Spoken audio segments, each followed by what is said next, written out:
From the Ministry of the Presidency in Georgetown, this is This Week with the President.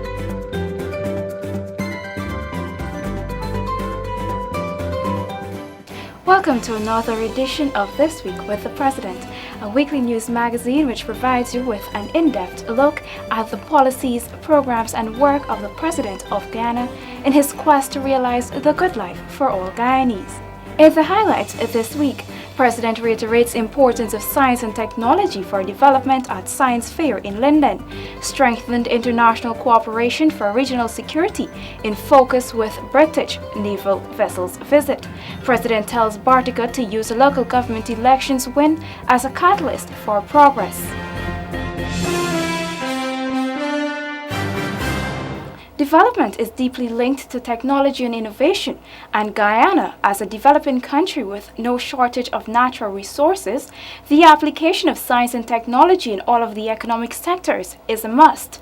This was underscored by President Granger at the recently concluded National Science, Mathematics and Technology Fair and Sagicor Visionaries Challenge 2016 held in Linden, Region 10. Guyana needs an education of innovation to meet its limitless needs, and as such, its youths must be provided with opportunities to develop practical solutions so as to ensure that those needs are adequately met, he said.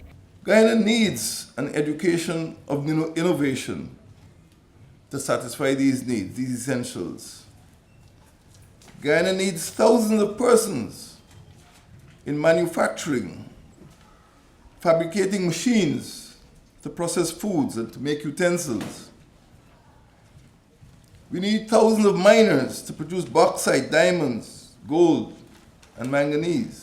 Science, technology, engineering and mathematics, or STEM education, teaches students how to apply science in everyday situations.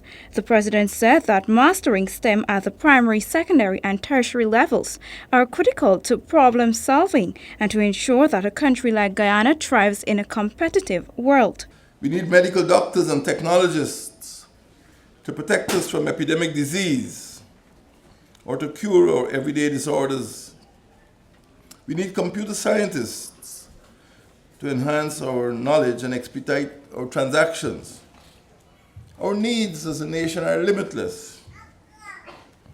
Guyana's young people, therefore, must be educated and encouraged to be inventive and innovative. Students from secondary and primary schools from across the 10 administrative regions participated in both the Science Fair and the Sagicor Challenge, showcasing many innovative ideas. In the end, however, the Bijival Secondary School emerged this year's national winner of the Sagicor Visionaries Challenge for creating a natural alternative to the chemical mosquito repellents being sold on the market. We use the Artocarpus camansi flower, which can be found on the breadnut tree, commonly known as the katahar tree. The flower contains a toxin called saponins, which kills flight insects. As we all know, mosquito has been a threat and we have been facing the cruelty of them. So in order to get rid of them, we come about to find a solution to get rid of them. We use the Artocarpus camansi flower in order to make this into a product whereby persons who want to buy it and consumer can use it. We decided to make it in the form of coil. Catering for persons who are suffering from asthma and cannot take the smoke, we also provide a spray. The coil was made from the use of Artocarpus camansi flower, the sawdust, and the coconut shell dust. Potato starch, on the other hand, was used as a binder to bind all the products together. The spray was used made in the Artocarpus camansi flower, which the flower was soaked in rubbing alcohol for 3 days to extract the toxin, and then the virgin coconut dye was placed in it. Not only does it act as a mosquito repellent, but it also acts as a moisturizer for your skin in the end. Guyana's security and that of the Caribbean region has always been high on the agenda of the David Granger administration. Given the ongoing threats to its territory, President Granger has consistently called for measures to be put in place for the protection of small states and reiterated the importance of regional security to their development. At the United Nations General Assembly in September 2015, the President used his presentation to call for the protection of small states and islands, since these are the territories which are considered most vulnerable to threats of disasters and use of force. Small states risk being subjugated unless the international community can demonstrate the capability and commitment to provide an effective deterrent against domination by larger and stronger states. The United Nations General Assembly, on the 9th of May 1994, in its 49th session, approved the resolution which, inter alia, stated that it recognizes that small states may be particularly vulnerable to external threats and acts of interference in their internal affairs. President Granger has consistently advocated for cooperation on regional security at regional and international forums. At the Commonwealth Heads of Government meeting held in Malta in November 2015 and the 26th intersessional meeting of the CARICOM Heads of Government held in Belize in February 2016, the President reiterated Guyana's position. In the light of this, the President on Wednesday toured the British naval vessel, the HMS Mercy, with the aim, he said, of building stronger international cooperation so that this much sought-after regional security can be achieved. The HMS Mercy docked in Port Georgetown on March 29 and is the first such visit by a British naval vessel in 20 years. The President noted that this visit is significant for Guyana since it provides a platform for cooperation in the protection of the Caribbean region. Well, the presence of the British Navy is very reassuring. As you know, we have a very large exclusive economic zone, and Guyana has been victim of intrusion into the zone, and we certainly do not have the maritime capability on our own to effectively patrol or police or EEZ. So the presence of the British Navy here is very reassuring, although we don't have an agreement for them to be involved in any enforcement activities. We hope that this is the start of a longer relationship in which the Coast Guard and the British Navy could conduct joint training and improve the level of security along Guyana's coastline. The President noted that while the security of its territory is important, Guyana alone cannot protect its borders, and as such will seek to promote international cooperation in the thrust of ensuring that help is always available should the need arise. My main concern is having a multilateral agreement with other CARICOM states, and on the basis of that agreement, we can then enter into negotiations with the United Kingdom. So it is simply a technical arrangement that can follow, because we don't want to enter into bilateral relationship, which might jeopardize our relationship with the CARICOM states. On the same note of security, the head of state also added that since Guyana is a part of the Caribbean Disaster Emergency Management Agency, CDEMA, and is keen to interdict narcotics entering and leaving Guyana, the ship's arrival is welcomed by the administration. He did establish, however, that Guyana was not in a hurry to establish a formal arrangement, since he believes the matter should be properly discussed and supported by the CARICOM countries before any such action is taken, since security is a major issue for any region.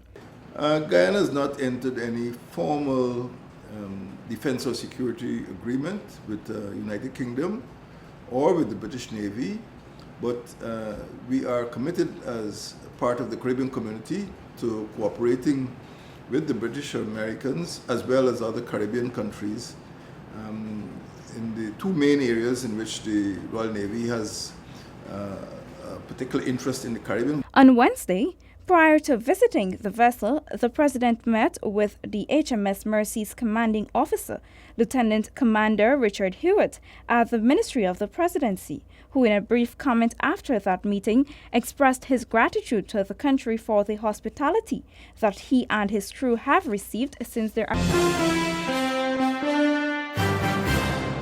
After an absence of over 2 decades, local government elections were held on March 18th in fulfillment of a coalition campaign promise. Following the elections and with the impending establishment of 3 new towns, President Granger charged the new town council of Bartica, Cuyuni, Mazaruni, Region 7, and those countrywide to see their victory at the polls as an opportunity to collaborate with residents to enhance livelihoods. The President, who was at the time addressing patrons at the Golden Beach Bartica at the opening ceremony of the 2016 Bartica Regatta, reiterated that the new town council should use this triumph as a catalyst to kickstart green initiatives. There's no victory here, Kamal. There's no victory here, Gifford. There's an opportunity to combine with the other elements in Bartica, the business community, the social and religious community, the government community, to move Bartica forward. It's not a victory, it's an opportunity. And let us use this opportunity over the next few years to make Bartica strong. So what I want to see out of Bartica is clean environment, economic development, and also the empowerment of our citizens. The head of state said he has always believed that given its history, Bartica should have been given township status a long time ago. Now that this vision has been realized, the town must aim to become a pioneer of green efforts, he said.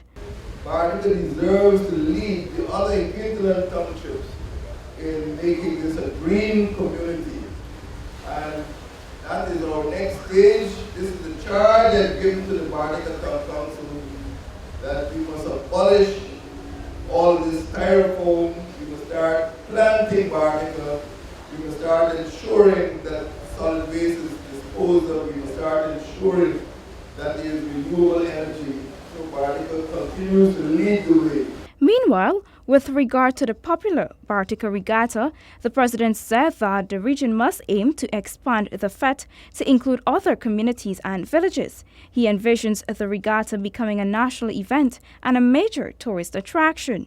Meanwhile, Director General of Tourism in the Ministry of Telecommunications, Mr. Donald Sinclair, remarked that Bartica must be commended for overcoming the challenges and hosting a successful regatta every year.